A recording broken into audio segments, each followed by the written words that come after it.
mês passado, a mensagem foi que seria um período de compasso de espera. No mês de junho, a gente teria a decisão do TSE em relação à cassação ou não da chapa Dilma Temer. Havia dúvidas em relação ao timing disso. E aí, ficaria difícil a política digerir aquele ambiente todo, então seria um certo compasso de espera. O ponto é que talvez a gente continue assim no mês de julho.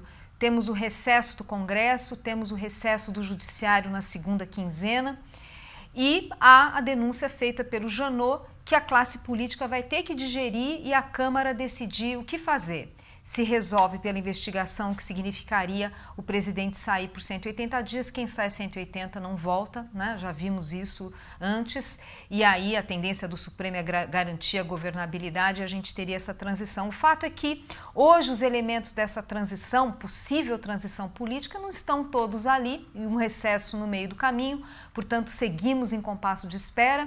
O procurador Janot fez essa primeira denúncia, outras poderão vir, não está claro o momento desse envio de novas denúncias.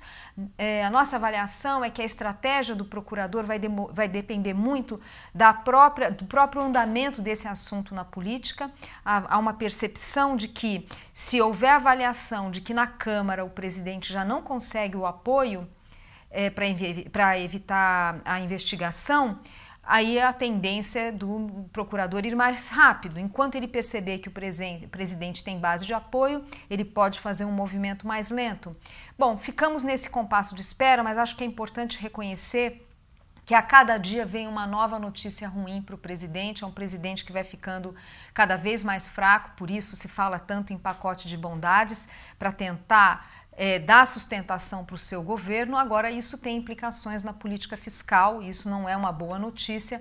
A gente acha que há limites para o governo ceder, né? Se fazem concessões demais, isso pode tanto ameaçar a política monetária, né, do Banco Central não enxergar o mesmo espaço para corte de juros, ou pode até eventualmente gerar baixas no time econômico, o que seria muito ruim. Então não se trata da gente voltar para as políticas do passado, são pequenos erros aqui e ali, mas não exatamente uma volta ao passado.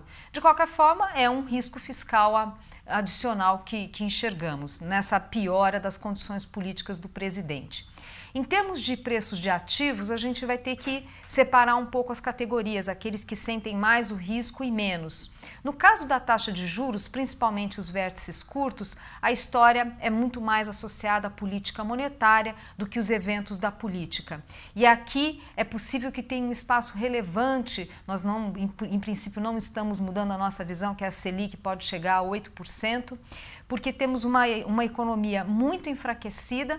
Importante registrar que a demanda interna no primeiro trimestre continuou no campo negativo, apesar do PIB ter tido crescimento. Aquilo que importa para o Banco Central, que a demanda interna continuou recuando, principalmente por causa de investimentos, não foi tanto consumo.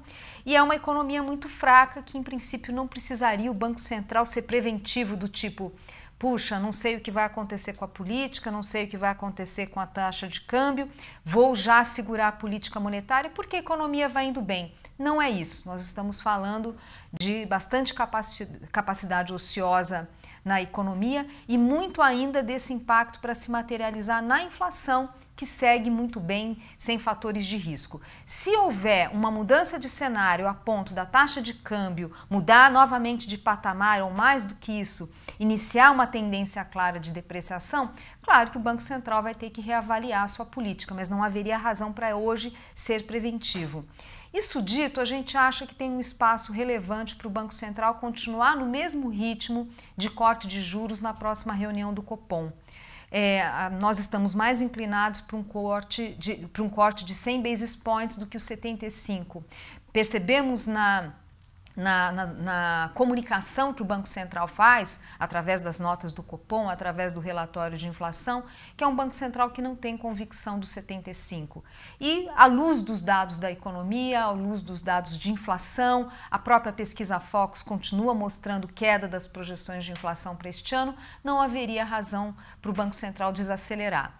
Novamente, se o quadro da política se definir no sentido de ter uma puxada da taxa de câmbio, Óbvio que o Banco Central tem que reavaliar a sua estratégia, mas ele não precisaria ter uma postura preventiva agora. O quadro político, infelizmente, não temos clareza suficiente e hoje, na verdade, fica até difícil a gente dizer o que é melhor para o país e isso dificulta o posicionamento dos estrangeiros. O que dá para dizer é que a crise prolongada é o pior cenário. Com Temer ou sem Temer, a crise prolongada pode atrapalhar muito, deteriorar mais a economia.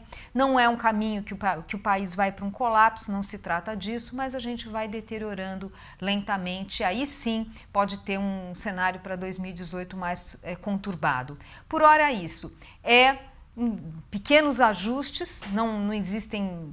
Não vemos ainda grandes movimentações de preço de ativos, mas com uma tendência de deterioração para aqueles ativos mais sensíveis ao risco. É isso, pessoal. Obrigada.